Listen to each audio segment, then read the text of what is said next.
qarindoshlar.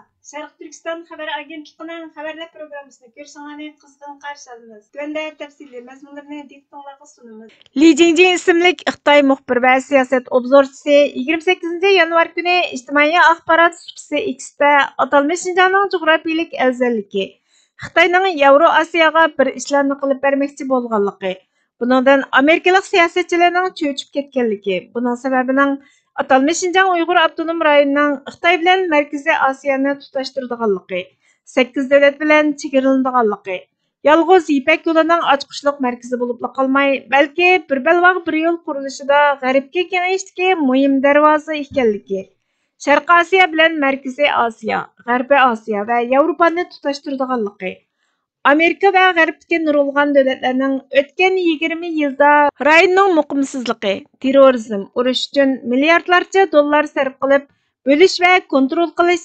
strategiyasini yurgizmoqchi bo'lganligi. Chunki birlashtirmoqchi bo'lganda Yevroasiyoning intayin cho'ng ekanligi, buning uchun intayin kuchli bo'lishni talab qiladiganligi. Bu ahvolning Amerikaning dunyodagi alohida o'rnini saqlab qolishiga, boshqacha qilib aytganda, Amerikaning dunyoda ustunlikni egallashiga tahdid soladiganligini, Xitoyning bir balvoq bir yo'l qurilish tashabbusi ul asliya qurilishi bilan ta'minlab, bu rayonning iqtisodiy taraqqiyotini ilgari suradiganligini, Xitoy Yevropa temir yo'lining bu yerdan o'tadiganligini, milliard dollarlik tijoratning joyi ekanligini, bu rayonlardagi insonlarning turmush saviyasining yuqori ko'tarilganligini, bu yerda terrorlik, urush qilish bahonasining yo'qligini, shunga Amerikaning bölgünçilikni qo'llab, atalmish Xinjiangni Xitoydan ayirib chiqishni planlaganligini, Xitoydagi 56 millatning anarning danasidek zich uyushganligidan Amerikaning Xitoyni bo'lish maqsadiga yetolmaydiganligini, Xitoyning barliq insoniyatning o'rtaq kelajagini yaratadiganligini jo'ylab azvalgan sinini tarqatgan. Sharq Turkiston surgundi hukumatining tashqi ishlar ministri Salih Xudoyor apandi buningga qattiq raddiya berib, Amerikaning atalmish Xinjiangni Xitoydan ayirishini maqsad qilgan Xitoyning tashviqot bayonlari amaliyotga zid. Oldi bilan Xitoy jahongirlari va mustamlikachilar mustamlika ma'nosida keladigan Xinjiang deb nom bergan Sharq Turkiston Xitoyning bir qismi emas. Tarixda Turkiston deb atalgan Sharq Turkiston Taki Xitoy tarafidan majburiy ishg'ol qilingan va mustamlika qilinganga qadar mustaqil davlat sifatida mavjud bo'lgan.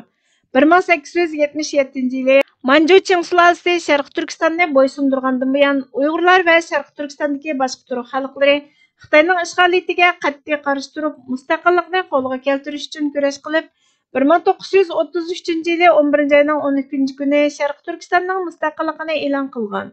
Taki 1934-yili 4-oydagi Sovet ittifoqining aralashishigacha mustaqil mavjud bo'lgan. Ondan 1944-yili 11-oyning 12 kuni yana bir qatam mustaqil Sharq Turkiston Cumhuriyatini e'lon qilgan. 1949-yili 12-oyning 22 kuni Xitoy Kompartiyasi davlatimizni majburiy ag'dirib tashlagan. Shuningdek keyin biz Sharq Turkistonning milliy mustaqilligini qaytadan asliga keltirish uchun Xitoyning ishg'oliyatiga izchil turda qarshi turib keldik. Ta'limimizga qarshi bizning barliq chaqiriqlarimizga qaramay, xalqaro jamiyat bo'libmi Amerika Sharq Turkistonning milliy mustaqilligini qaytadan qo'lga keltirish ko'rishiga quloq solmadi. Ammo Xitoyning kun sayin kuchayayotgan vahshiylik, tashviqot va besim taktikasi inkor qilg'ili bo'lmaydigan bir haqiqatni oshkorladi. Sharq Turkistonliklarning mustaqilligini asliga keltirish qizg'inligi Xitoyning qalbiga qo'rqinish paydo qildi.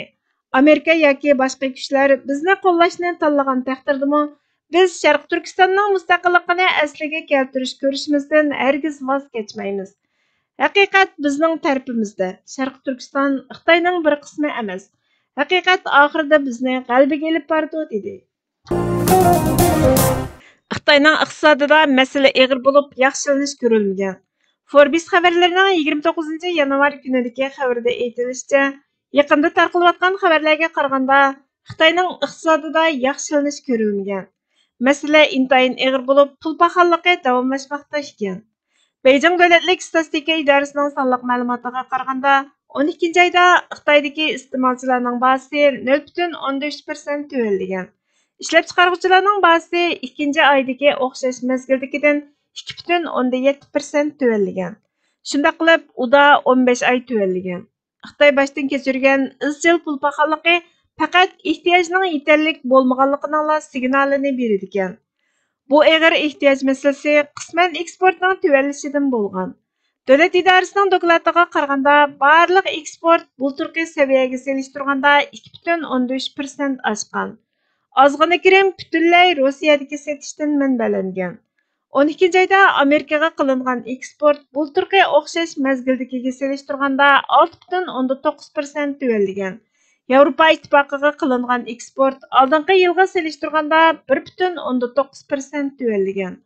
12 ayda Sharqi Janubiy Osiyo ellari ittifoqiga qilingan eksport oldingi yilga selishtirganda 6,14% tuvalligan. Xitoyning davlat ichi ehtiyojimi eksportning tuvalishidagi farqni to'liqlay oladigan holatda emas ekan. Bir qism ziyonlar import sonliq ma'lumotlarida ko'riladi ekan. O'tgan 2 yilda o'y-mulk taraqqiyotining yimirilishi Xitoyning pul muomala bozorida hukumat va xususiy tarmoqlarning yangi mablag' selish, mablag' yurishtirish iqtidoriga to'sqinlik qiladigan gumonliq bir qarzning izchil davomlashishini keltirib chiqargan. O'y-mulkning yimirilishi uy qurilishiga pozitiv ta'sir ko'rsatib, uyning qimmatini tuvallatgan. Eksportning tuvallishi Xitoydagi ehtiyojdan bo'lgan iste'mol chiqimini cheklagan. Yavaşning müngizi ichida degan so'z kunimizda mazlumning müngizi ichida deganga o'zgarayotgandek bir kayfiyat shakllanib turibdi. Yuqorqi tamsil haqiqat suyi bilan irg'dalmagan tuyg'u va mutiyalarini, durustlik va samimiyatdan nesibilangan maqsad va orzularini rayishliq tusda berilgan tashqi tutum va harakatlar bilan yoshirishga tirishadigan muloyim ko'rinib, ammo pinhonlik ichida haqiqiy badbashira xarakteri bo'yicha ish tutadigan olako'ngil kishilarga qartilganligi ma'lum. Ne acayipki, bugungi xeli ko'rinarlik salmoqni egallagan va bir qancha yil mobaynida vatandagi zulm va qirg'inchilikqa qarta ovoz chiqarib kelayotganlar to'pida birdilla uni kesilish yoki pasayish holati bosh ko'tarib qoldi. Aloqa uzilishi, shum xabar tarzida kelayotgan zulm va qirg'inchilik xabarlari sababli zulmga uchirg'uchiga xos tutumlar bilan mustamlikachilikka qarshi turish lozimligini, zolimga qarshilik harakatlarini avj oldirish, qo'llab-quvvatlash lozimligini tunib yetgandek ko'ringan bu to'p, mana endi aloqaning qisman echib etilishi badaliga go'yo biror ichki to'xtamlashning natijasida shuklikka cho'mishayotgandek bir holatga qarab yuzlanib turibdi.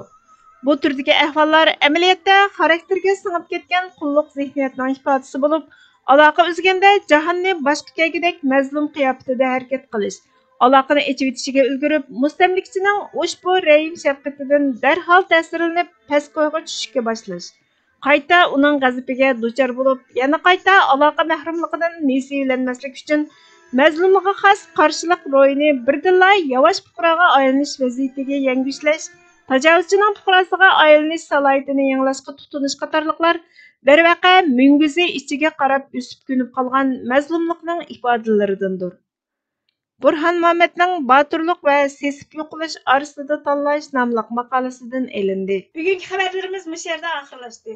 Bizga vaqt ayirganingiz uchun ko'p rahmat. Kelar qatimki programmamizda ko'rishguncha Allohga omonat bo'lgaysizlar.